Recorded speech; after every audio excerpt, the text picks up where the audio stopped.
মার্কিন president Donald ট্রাম্পের নির্দেশনায় মধ্যপ্রাচ্যে সব মার্কিন সামরিক ঘাঁটি সক্রিয় করা হয়েছে। ইরান ইসরায়েল পাল্টাপাল্টি হামলার মধ্যে বড় ধরনের প্রস্তুতির অংশ হিসেবে এই পদক্ষেপ নিয়েছে ট্রাম্প প্রশাসন।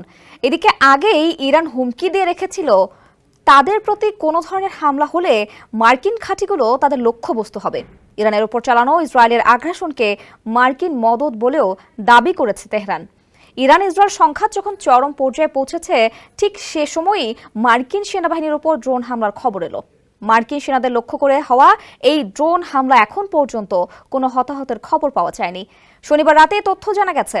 এপি নিউজ এজেন্সির বরাতে আল জাজিরা জানিয়েছে, দুজন নাম প্রকাশে অনিচ্ছুক মার্কিন কর্মকর্তার মারফত জানা গেছে, ইরাকের পশ্চিমাঞ্চলের আইন আল আসাদ বিমান ঘাঁটির দিকে নিক্ষেপ করা 3টি ড্রোন গুলি করে ভূপাতিত করা হয়েছে। RICL TMX, যুগের পর যুগ স্থাপনা থাকে মজবুত। ওই ঘাঁটিতে মার্কিন সৈন্যরা অবস্থান করছে। এ হামলায় কোনো গোষ্ঠী দায় স্বীকার করেনি। যুক্তরাষ্ট্র আশঙ্কা করছে ইরান সমর্থিত গোষ্ঠীগুলো মধ্যপ্রাচ্য জুড়ে মার্কিন বাহিনীর উপর আক্রমণ করতে পারে। শনিবার ফার্স সংবাদ সংস্থার বরাত দিয়ে স্পুটনিক ইন্টারন্যাশনাল দাবি করেছে, ইরান ইসরায়েলে আক্রমণ চালিয়ে যাওয়ার পরিকল্পনা করছে এবং মধ্যপ্রাচ্যে মার্কিন সামরিক ঘাঁটিতেও হামলা চালানোর পরিকল্পনা করছে।